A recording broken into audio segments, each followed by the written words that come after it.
Wis saiki kowe tak angslupi. Angslupi pripun? Kanthi badan sukma aku manggon ning awakmu. Nek kowe tak nggoni, kowe diantem ora krasa lara, pate ra iso mati, kowe iso apa-apa wae kowe digdaya. Nane. Tenan. Ora ngapusi lho iki. Ora. Serius lho? Iya, serius. Carane ngamot ambegan, aku tak mlebu ning awakmu.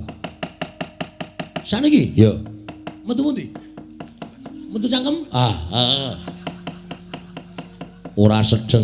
Metu ngendi? Metu sing mriki amba ning ketoke ciut ning amba niki. Nek rada jenes lho, Hus. Wegah aku, kowe ngamot ambegan. Ngesane iki? Wis, aku tak mlebu ning awakmu ya.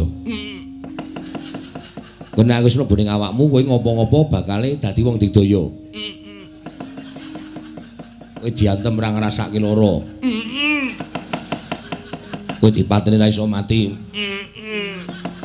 Aku tak mlebu ning awakmu, kowe dadi wong digdaya. Mbah!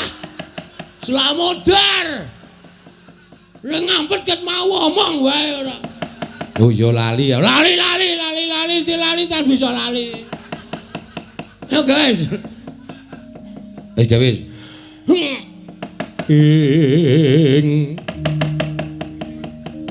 Tiba kantep ayu atmaja ngeling ana risang.